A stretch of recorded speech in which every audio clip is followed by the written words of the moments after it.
Hello, everybody. This is August edition of Moonkin Monthly. We got special guest GoosyDruid of SBK and Borabank. Bora, you mind telling us a little bit about yourself, who you are, where you're from, a little bit of everything? Uh, how's it going? My name's Borabank. Play Bouncer in Encore on Illidan. Um, been playing Bouncer since what? Early WAD. Playing it for 2 expansions now. Just started really getting into it.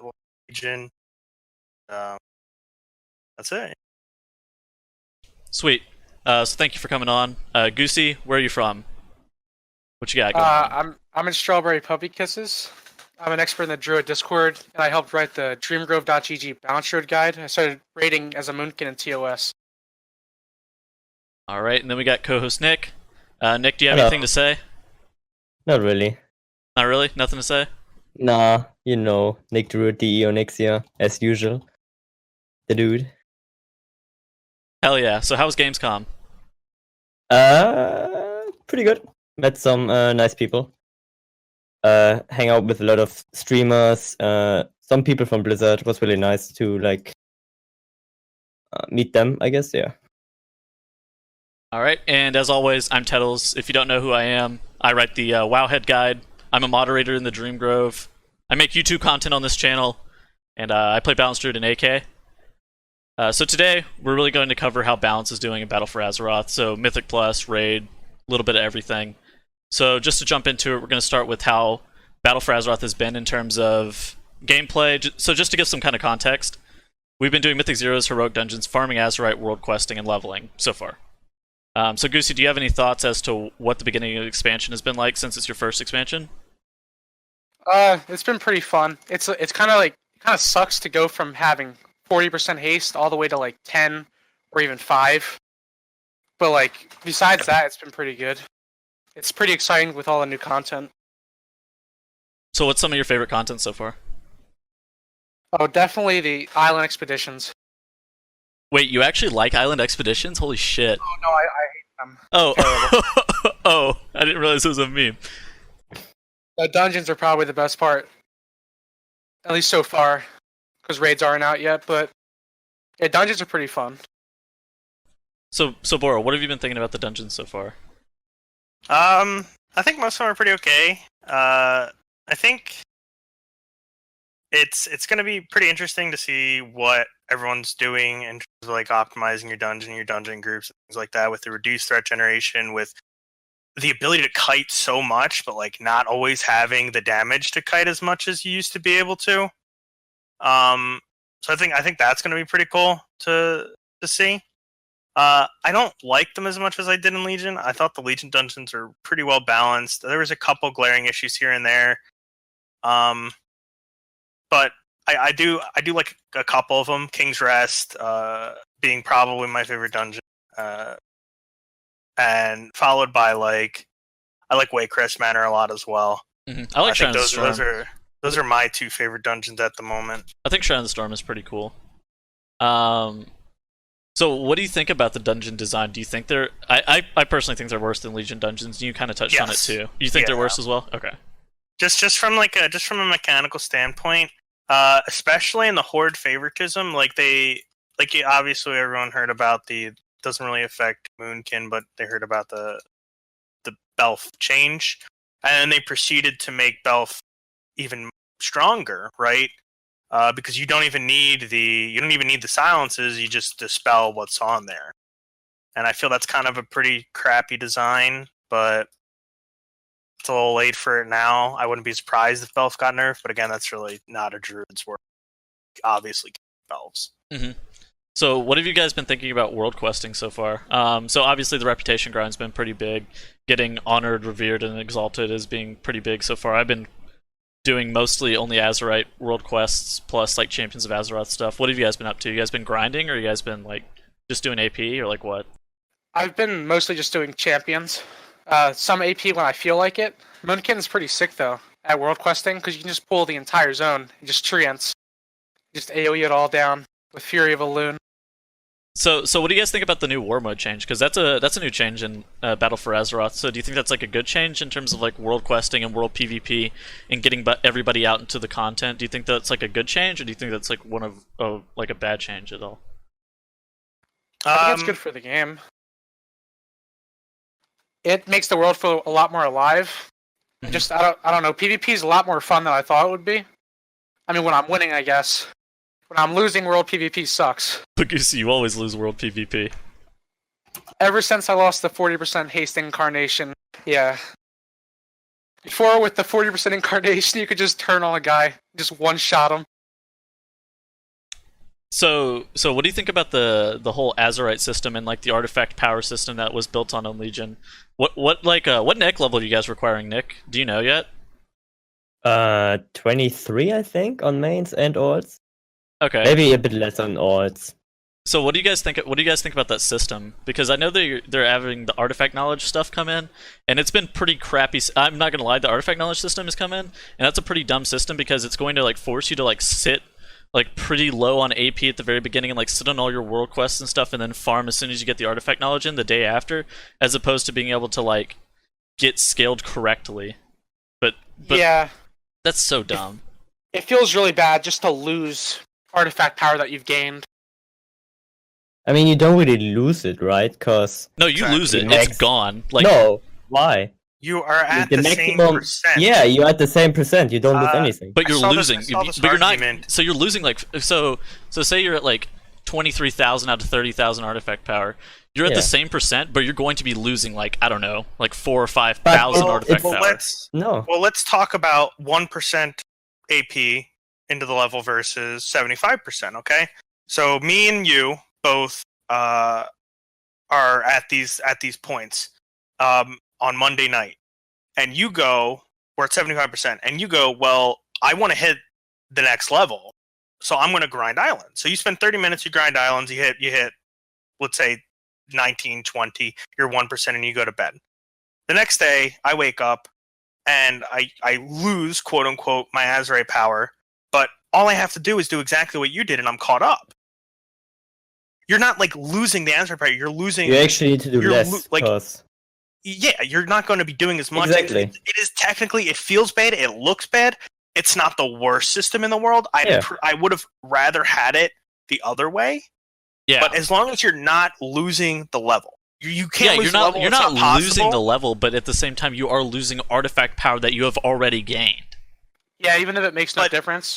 It makes but no the difference. maximum value goes down, so It you don't really doesn't. lose anything. It doesn't make a difference in except in terms of like I've already grinded this artifact power. If I grinded it the day later, then I would have gotten the next level as opposed to be sitting on like. But there's so few things that you can grind a day later due to how the resets work now. Sure, you can save your 11 EST. You can save your 11 EST missions or your AP world quests. You can save those. You can save your emissaries for 2 days, but that's all you can do. Before you could just like save everything. You could I'm going to do my mythic zeros. Remember in Legion, I'm going to do my mythic zeros on Friday instead of Tuesday because we're going to get more AP on Friday than we're going to get on Tuesday, right?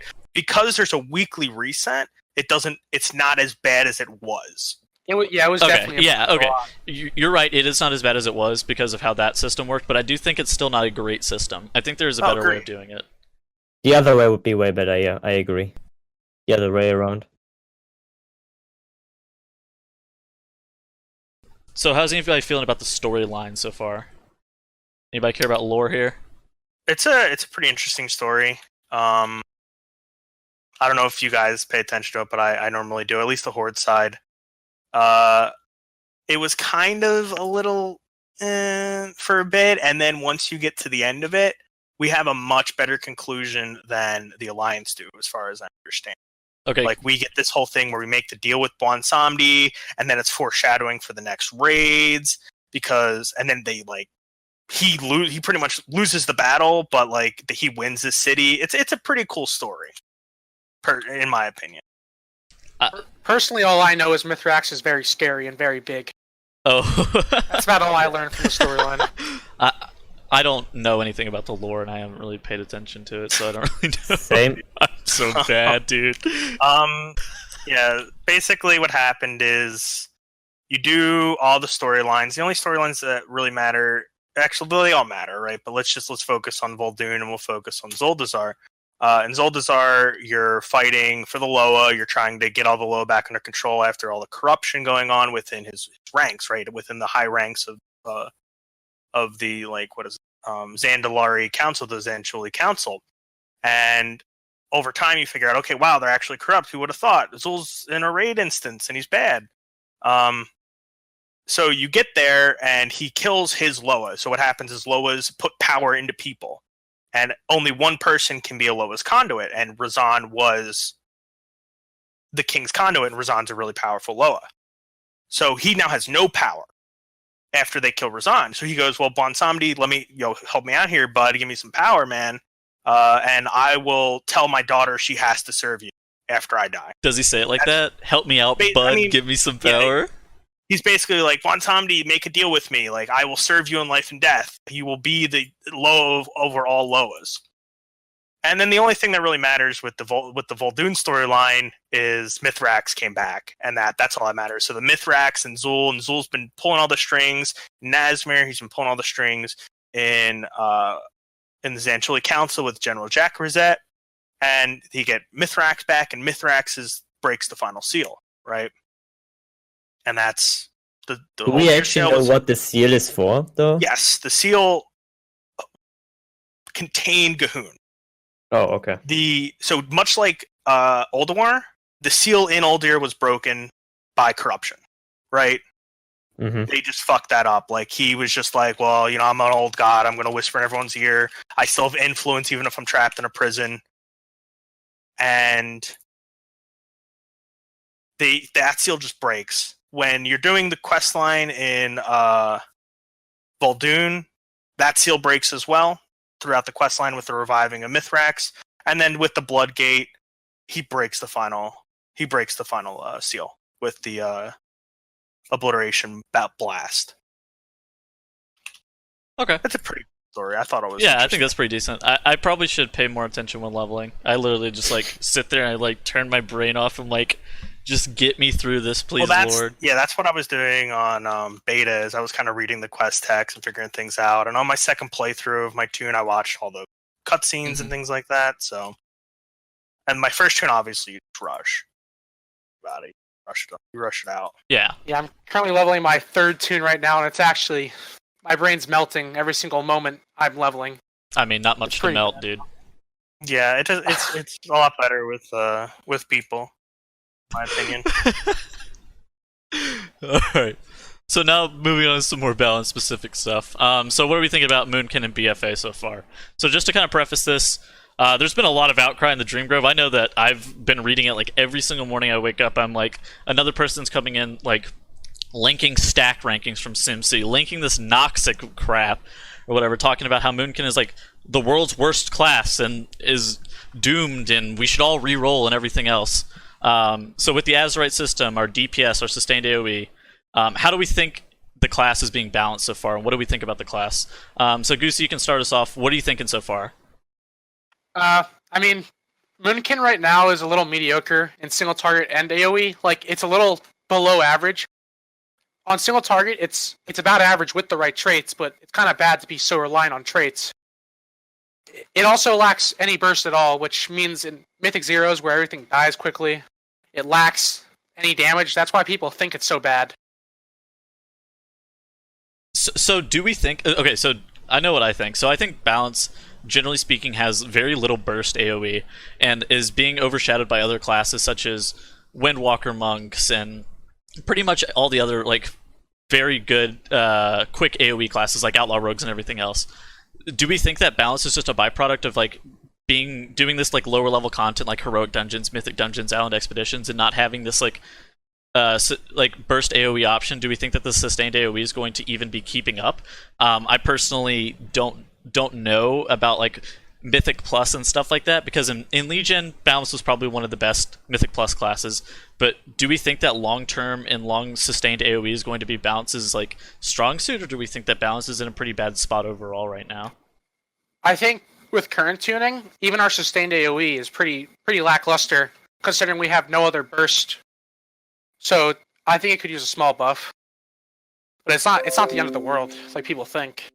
It's just a lot worse because people are only doing Mythic Zeros and Heroics. So do you think people are correct about the rerolling thing, or like, Nick? What do no. you guys think? Are you gonna play Moonkin for progression? Because I know you're in a version, and like obviously like top 10 rating is a little bit different than all the other stuff. But are you gonna like play something else? What I can say is we have a lot of orange in our roster. Well, We can also look at most method streamer have a Boomkin ult, so mhm. I would say Boomy is in a pretty good spot and overall looks pretty good for the raid. Most top guilds have at least like 2 or 3, maybe even more. Not only mains, but mostly like a few ults, you know. But the ults that you usually take a bit like more hardcore, right? Okay. Yeah, no, so what do we think about the Azerite system as a whole? So Moonkin, like you said, is one of the more Azerite-reliant classes. Streaking Stars being really important. Lively Spirit being a little bit lesser, but still kind of important. And then you have Shrapnel. Shrapnel and Power of the Moon for AoE options being pretty important, being stackable. Shrapnel less stackable than Power of the Moon. Power of the Moon is going to be pretty important to get up to 3 traits of that, so that'll be pretty good. Do we believe that this focus on like super class specific Azerite stuff should be how it is for Balanced Druid? Because I know for my alt, like I'm playing a mage alt, it feels a little bit better to not be as reliant on, oh, I need to farm this trait or this trait or this trait, and I need to have like multiple sets of these class specific traits because they impact my gameplay so much. So I don't know if it's the correct option for it to be like that. But Bor, do you have anything to say about like what you think about Balanced Druid's like Azerite system as opposed to like these mages and these warriors and all these other classes that are literally just taking any trait they can get? I think a lot of it just comes down to the design of the class in general, right? Like we've talked about it a lot just together, where Balance has this really strong base kit, right? And then we get to our talents, and our talents don't do anything, so there's no real progression there, right? Our talents are pretty awful, right?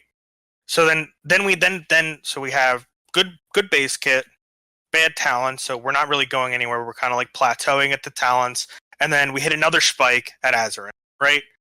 And what I would rather see is I would rather be at like from 0 to 100, right? From 0%, utilization of the class to 100% utilization of the class. I'd rather see a more linear line there. I like the Azerite needs to be so powerful because without the Azerite and without good talent, without like good talent balance, it's just not there, right? We just don't have. So it needs to be strong. It needs to be strong, or we're going to be weak.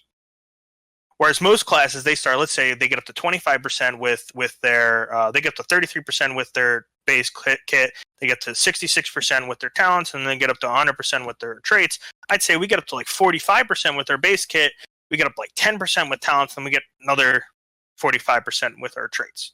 It needs to be like that. I'd rather see a complete rebalancing in 8.1. Mm-hmm. So do you think that the Azerite stackability of Balanced Druid specific traits is like a problem? Because I personally feel like I don't think it's a problem. I just think there's too much strength. At least, I'm not going to say too much strength because there are good generic traits, but we mentioned earlier like the Noxic stuff. Sustained single target's just not the play. You saw in Legion where damage just didn't matter. Yeah, a lot of times damage timings mattered. Beating X cast or Y ability or beating this ad was important. And I think we're going to see a lot of the same stuff in BFA. I don't think your DPS at the start of the fight and the end of the fight matters that much. I think your DPS at certain parts of the fight is what matters, which is where Streaking Stars comes in, which is where Power of the Moon comes in. You need to cleave something down. That's a portion of the fight. You're not cleaving the whole time. Yeah. You're cleaving a portion of the fight. I do think that his balance is strong suit, yeah. So target swapping, like they're really good at target swapping and they're pretty good at cleave, like you were saying. But so do we think that class-specific Azerite and the stackability itself is the issue? Because other classes literally just kind of take generic traits, or like they just... We can take generic traits though, right? Like it's not the worst thing in the world. Yeah, we can, but as soon as that... sustained single target, it's not bad at all. Yeah, but as soon as that stuff falls out of favor, so I think a big issue is the fact that all of it is farmable right now. I'm putting that in quotations because it's like all farmable through Mythic Zeros and heroic dungeons and everything else. But like as soon as that falls out of favor, maybe it'll be less pertinent. I don't know. I think I'm kind of getting what you're saying, and I think the issue is the fact that to have the strengths that we want to have as a class, we need the traits. To do that sustained single target that really doesn't matter, and to do that decent damage it doesn't really matter, that most classes like don't care about because they have like a good talent balance plus a good kit balance. Yeah, like it's kind of is mandatory, you know. Yeah. What I'm saying? And maybe it's just a greener pastures thing. Maybe it's just like I see other classes they aren't reliant on it, so I'm like I wish I had that, as opposed to like, oh, this is kind of cool that this actually affects our kit or whatever. Alright, so moving forward, we got some memes to talk about. GoosyDruid, master the memes. So, some of our favorites so far have been Squalls. Seabreeze. Seabreeze. We got Seabreeze, Squalls, and High Noon. What are you thinking about these memes? I think that's just people kind of panicking and just not being very educated in general on how to like know what's good, not doing their own research. It's just kind of funny to see people ask the same question over and over again about a certain trinket when they could actually just sim it themselves. Yeah, so for people who actually don't know, there have been a lot of questions in the Dream Grove lately in regards to Squall, Seabreeze, and High Noon spam, as High Noon got nerfed. Just to kind of answer these questions, for whatever reason, if you don't know, Squalls is decent. It's about the equivalent of a 345 trinket. Seabreeze, also decent. As a DPS, it's pretty good. It'll probably be a little bit overvalued in Mythic Plus because of the nature of RPPM stuff. And then High Noon, Sunfire Spam is pretty much dead. It got nerfed by a lot, so you're going to be taking generics, Streaking Stars, and whatever else over High Noon. So High Noon's still good on like spread dot cleave, but that's about it. Doesn't exist.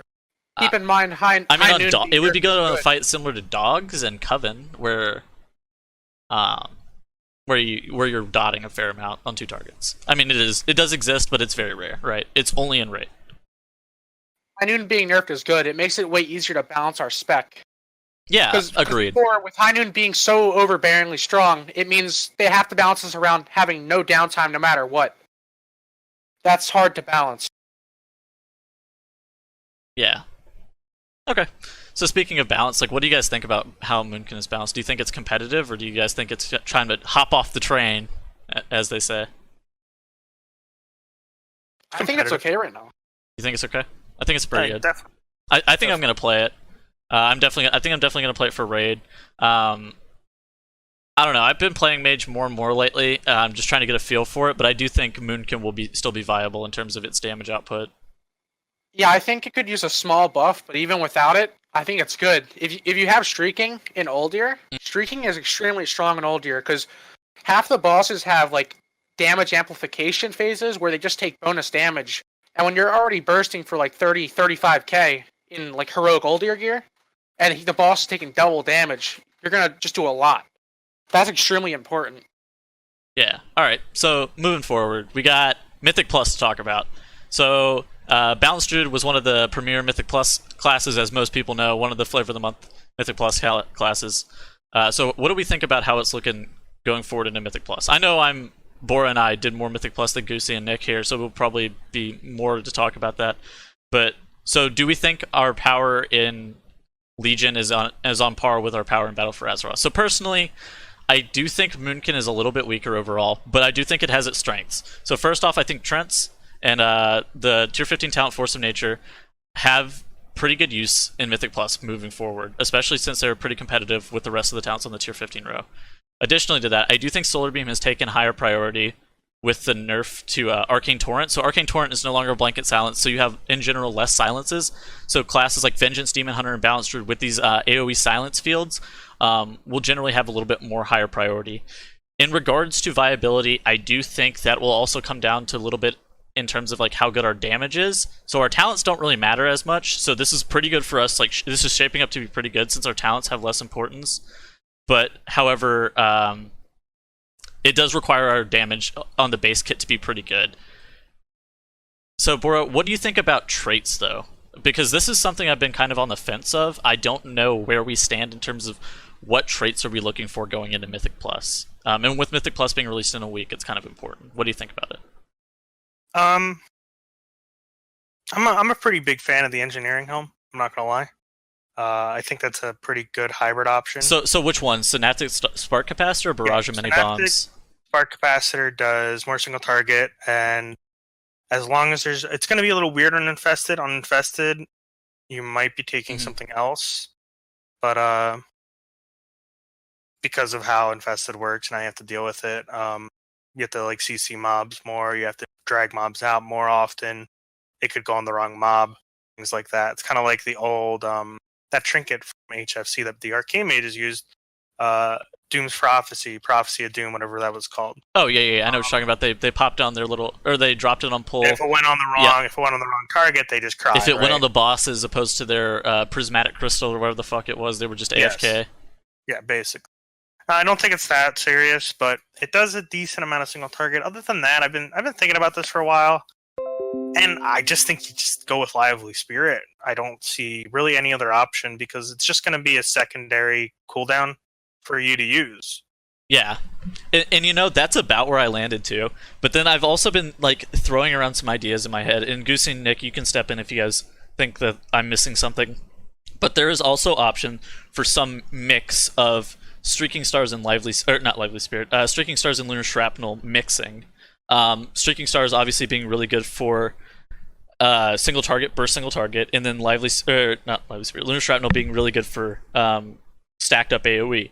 But like you said, I do think stacking Lively Spirit is probably going to be the best option, just because of it being it's above average for single target, it's above average for AoE, and as long as your healer is playing correctly is I guess loose term. As long as your healer is playing around you, innervating them and getting you these stacks, then it's going to be, I think, one of the more ideal options, because even if you disalign it with Celestial Alignment, I do think it's still a pretty good option, because it doesn't have to be paired, right? Yeah, it's honestly, I don't think it should be paired unless it's one of those pulls. Okay, you know? One of those pulls, like the Nelth Layer pull. Yeah, one of them pulls, right? And it just comes down to in a dungeon setting, that is innervate's more of a luxury than a necessity. Yeah, agreed. Well, because you can sit down and drink. In a raid setting, it's more of a luxury, but yeah, exactly. You can sit down and drink. There's more time for breaks. There's more time to regain your mana, things like that. It's not as bad as it was. And even still, it's a 3-minute cooldown. If you're using it similarly, if you figure out the dungeon timings, you can still have it for bosses. Yeah. And then you'll just get a damage increase during the boss, halfway through the boss. Yeah, maybe it might not align with your CA, things like that, but screw it, right? I mean, it's probably the only good trait, really. Like, everything else is just so lackluster. Well, it's not that it's lackluster. So yes, that's the issue. I was talking to Paramount about it, who, if you don't know who that is, he's like one of the top 3 or 4 Moonkins in the world for Mythic Plus score in Legion, and he was telling me that he thought that Innervate was more needed on bosses, and I was like, I could not honestly think of a time where my healer had to have Innervate. Or we were going to wipe. Yeah, or we were going to wipe. There were obviously a few cases. Old Agronox, old Massive Stroth, maybe Hersha. Yeah, so Cohen, I mean, it was obviously super encounter specific, but I mean, if you're sitting on Innervate for that long, does it really matter, as opposed to you're going to get value out of it on trash. I mean, you're going to get value out of it on trash. As long as you're not sandbagging, throwing it out at the worst possible time for your healer, it doesn't matter, right? Yeah, you can play around your healer. That's completely fine. Yeah, as long as you're not missing a ton of uses, I do think Lively Spirit is still a very good option. So I personally do agree with you whenever you say I think Lively Spirit is the best option. Yeah. I think it kind of depends on the dungeon, but I think on average it'll be Lunar Shrapnel. It depends on how many mobs you can pull. If you can chain pull multiple packs, or if you can only pull one pack at a time, it matters a lot. I think streaking, at the very least, is not going to be good. I think Lively is just a better version of streaking in Mythic Plus. Okay, yeah, I kind of agree with that. I think it comes down to Lively Spirit versus Lunar Shrapnel, maybe versus Power of the Moon. If you're gonna run Power of the Moon, you have to stack it. That's the problem. Yeah, that's the issue. And then it's really, it's not great on single target. It's part of the problem too. It's not. at all in single target. Just looking at the bosses, wouldn't use it in a Tall Desire. Freehold, it would be kind of okay in for one boss, right? So hold on. Let's think about this. So What if we mixed them? What if we ran double lively and one shrapnel? Do we think that mixing is ever a good option? I would rather run 3 of 1 helm. Okay. There's more value out of the one trait of the engineering helm if you have it than there is out of the one trait, right? Because we don't have value traits. That's another problem I feel. Mm-hmm. Is there's a lot of classes where that one trait's just really strong, and then we have a lot of them for really niche situations. Well, no. The one trait is strong, like the cost reduction, right? Like the cost reduction thing for demon hunters, right? That was not like 90% of the trait value, so they just got one. I think I know what I'm talking about. I might be wrong. Yeah, I mean, all we have is High Noon, which is like the Sunfire radius. Which is not dude, you really, got Power of the Moon and that 5% chance to proc that lunar empowerment. What are you talking about? 5% every time you refresh Moonfire, every 20 seconds on a boss. All right, well, and like you just don't spam it outside. Like you don't use it outside of that unless you have like 3 traits already. Yeah. Okay. So I think we covered Mythic Plus. So we'll just kind of go around. Bora, do you think we're going to be as good as we were in Legion? Yes or no? For Mythic Plus? Yeah. Or just in general? For Mythic Plus. Utility-wise, I think we are super strong and almost mandatory with melee comps. Damage-wise, no. Not even close. All right, Goosey, what do you think? Oh, yeah, damage-wise, we're way worse. Okay, Nick, you got anything to say? Utility-wise, though, is much more important. Yeah, slightly worse than Legion, probably. Okay, I personally think utility-wise we're a little bit more important, but like you guys said, I think our damage is just a little bit lackluster. I think buffing maybe Starfall a little bit would probably put us a bit on par with most other classes. Okay, so moving on. Uldir, we got raid talk. We're all big raider boys here. Raid talks. What'd you say? I love raid talk. I love raid talk too. This is gonna be fun. So what are we thinking about Moonkin on the encounters? So I think have we all done raid testing? Holy shit! I think we've all done raid testing here. Yeah, we all have. So what are you guys thinking about Moonkin and raid so far? I think Moonkin looks really good for Uldir, assuming they tune us correctly. Okay, so what do you mean by tune us correctly? Because please explain. I think our damage just, especially if we don't have Streaking Stars, which is very possible in early progression, just not having Streaking Stars at all. I think our damage is a little lacking. But outside of that, like the utility we bring and just the way the fights work, they're really good for us. Just in general. Like there's fights like Mithrax where you want to like displace people with Typhoon, and Typhoon is extremely low cooldown. It's just very useful. Fights like that are just where a Moonkin shines the most. Do we think balance is necessary? Yes. Okay, explain. Yeah. Mobility, short cooldown. Let's just not even talk about damage. I don't really like talking about damage before the damage is obviously going to get tuned. For people who don't know, during their most recent Q&A, they said that there's going to be a tuning pass for damage right after Heroic Week, which is when they get all of their data, so they're going to kind of tune all the damage. So if balance is like hard fucking bad, then it's going to get buffed damage-wise. But we're going to talk like purely on like hypotheticals in terms of like utility and like how balance functions as a class on these fights, I think, right? Yes. Okay, Yeah. so what are you thinking about like how the fights are designed around balance? I think like something you don't really talk about much is just this low CD defensive and how useful it is. There's so much just random not random because it's actually very timed. These big hits all the time. Like every boss has this period of time where every 45 seconds to a minute they just hurt the whole raid, and we're just not going to take that much damage. And it's a pretty big deal, right? Okay, so imminent ruin, contagion. You'll be able to mitigate 2 contagions every up phase, which is Vectis AoE. Imminent ruins every 30 to 45 seconds. And these debuffs also do damage to you for like 10 seconds. Like, I don't think there's a better defensive than Parkskin. It's actually like so good. So what are you thinking about that? So coming into Battle for Azeroth, Bearform got nerfed. What are you thinking about that at this point? Like, do you think it's not going to be that big of a deal? I think if you don't need the DR, you just run Resto Affinity and you off. Yeah. So I think Resto Affinity is very good. Yeah, I've been playing a fuck ton of Resto Affinity too. Swiftman with like the 50 to 60k heal crit is like insane. And then you compare Swiftmend to Frenzied Regen, there's no contest. dude, Swiftmend is better than fucking Renewal right now. It's like literally doubling like Renewal's healing value, and I just like I'm sitting there like, holy shit, this is actually pretty good. Yeah. Wild Growth isn't bad either on fights where there's a lot of taking damage, like Vectis, for example. I mean, you It can heals use a it during lot. the Gahoon intermission whenever the fucking pulsing AoE is coming out and Yeah, there's that nothing as to well. hit. I mean, you can. There's a lot of times you can use things like that. I think there's a lot of good utility. Okay. So final three bosses, Zool, Mithrax, and Gahoon. How do we think balance is designed in terms to like how like utility is to deal with these fights? What do we think? On the last two bosses. Yeah. Obviously, Really? Nick, you don't need to give up your strats or anything. What are you thinking about Moonkin in terms of like how it's designed? For the last 3 bosses? Yeah, For Zool, Mithrax, and really good so far. Okay. That's what we are what are thinking. you liking about it? Because obviously I think Overall, okay, just so the personally, utility Boomy brings. okay, yeah. So I think Solar Beam is pretty good. Yeah, indeed. So I think Solar Beam for all 3 of those fights is pretty good. I don't think it's like mandatory or anything like stackable, but I do think it's still very strong. I don't. Is there really anything? What does Solar Beam do on those 3 fights? Just curious. So Zool, you're able to Solar Beam. What are those? The Hexers, the Blood Hexers, or whatever. Obviously not mandatory. Not mandatory, right? But Yeah, but it's just still a range pretty good. interrupt, right? Yeah, it's a good range. No. So even if you double DK grip into the group and then you Solar Beam on top, right? Then there's like nothing. Then there's no cast for you to kick, and you can just like your melee Except can Congealed Blood. Yeah. Okay. Well, Yeah. you can knock Congealed Blood, right?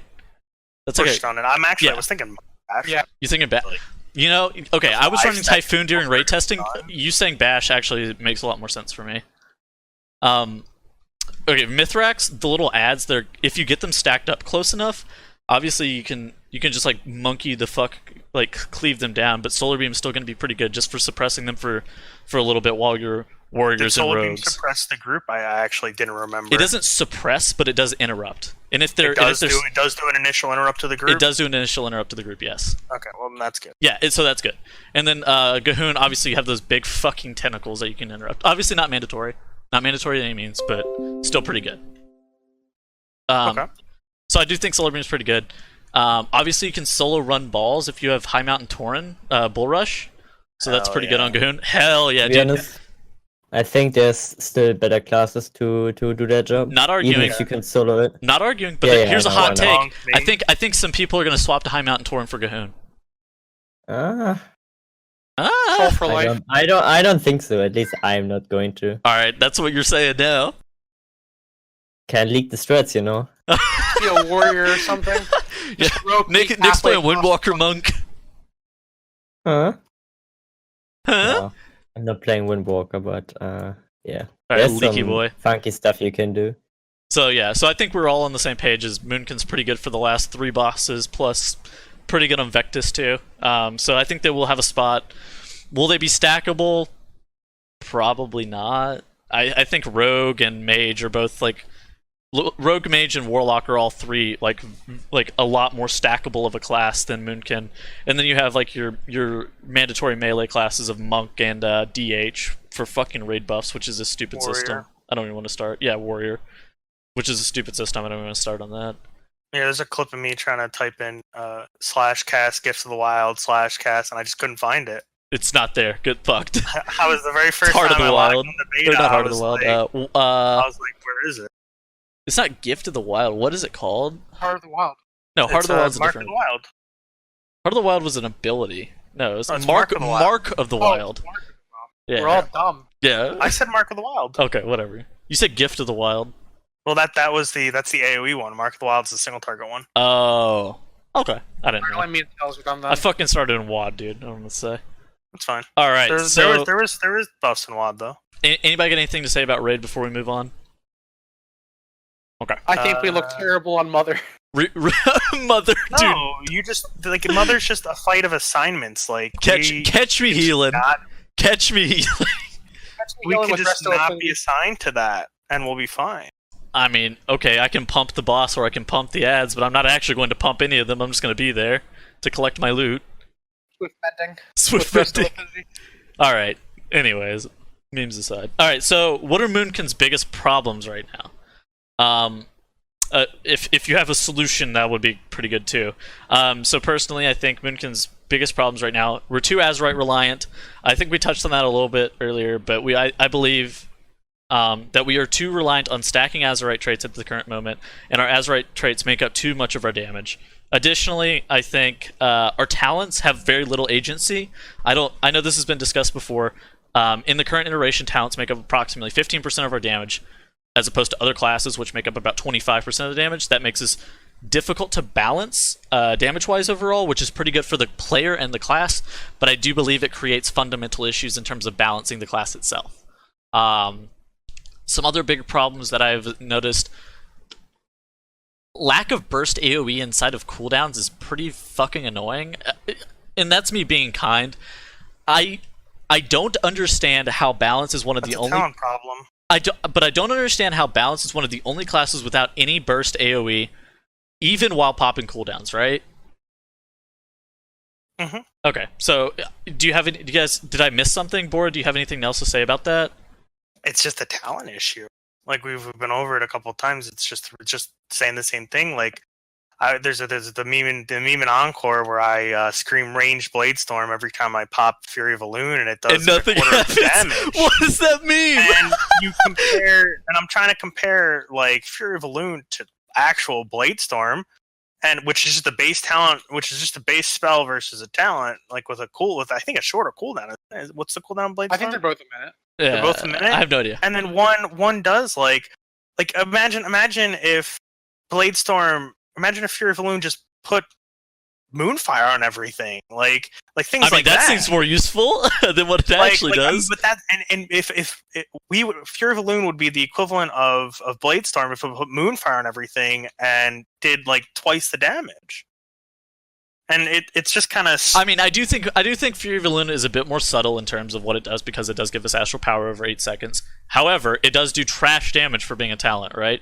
I think our tier 100 row, as a whole, is incredibly poor. It should be. I think they should, instead of nerfing to balance them, I think they should buff to balance them. Shooting Stars, Fury of the Loon, and Full Moon or New Moon or whatever the fuck that talent is actually called, moons.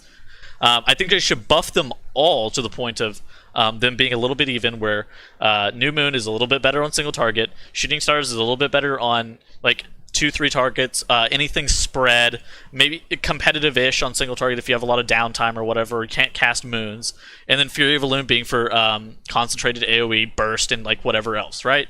But I do think that they've been getting into this feedback loop where they're like, where the community calls for nerfs of like abilities, and they're only nerfing as opposed to buffing other stuff.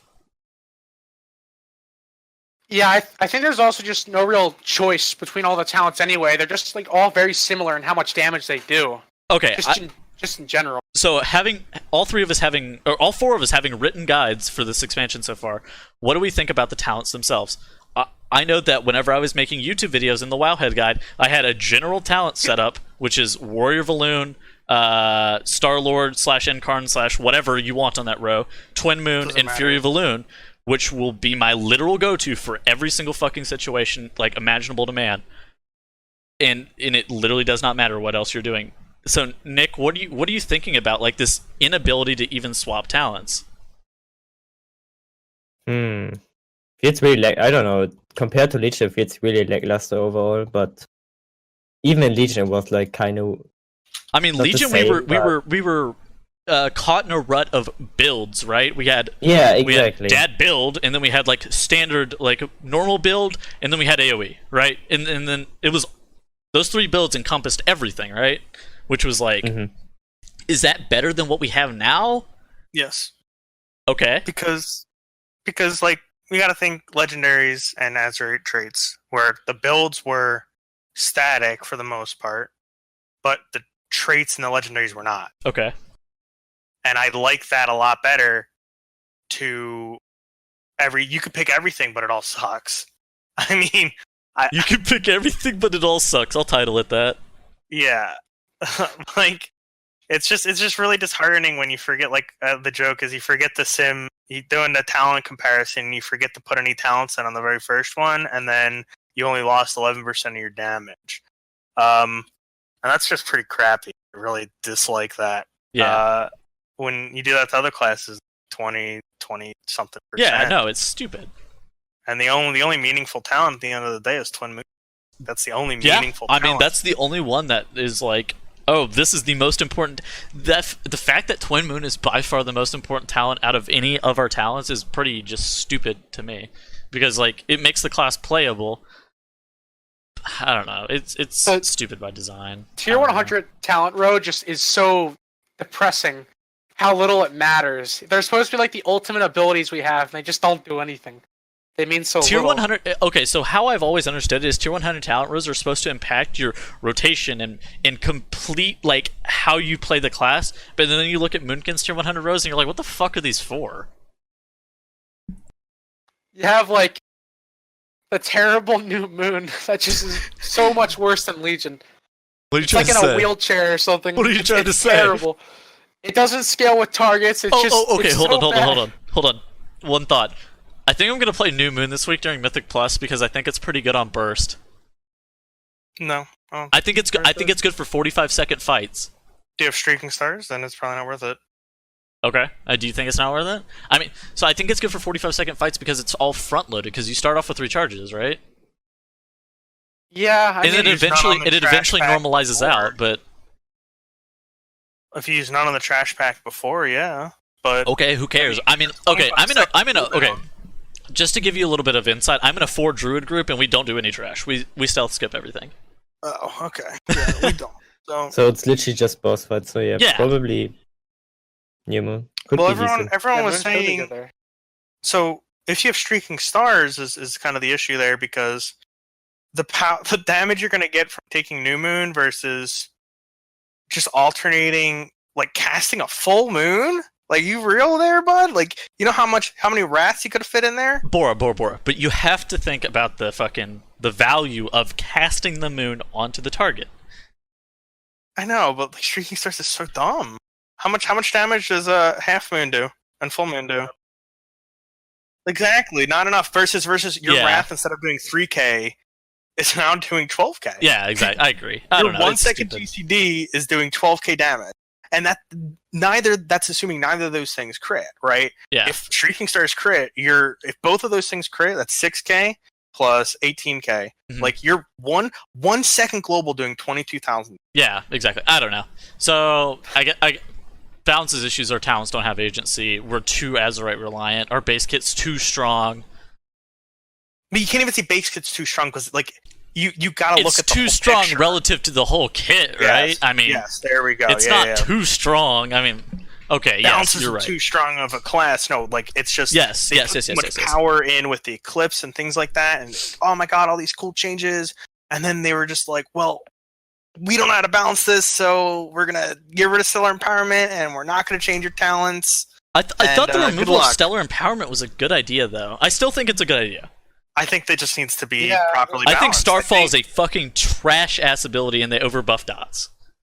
Yeah, I think dots need to be trashed. I think we need an R. We think an RM buff Mm-hmm. overall. Mm-hmm. Streaking nerf. Bear with me here. Okay. Baron. Minor streaking nerf. Buff to the general class. Buff to talents, and a nerf to dots. Is that coming in 8.1? I would want it to come before because none of the stuff is changing mechanics. It's just changing.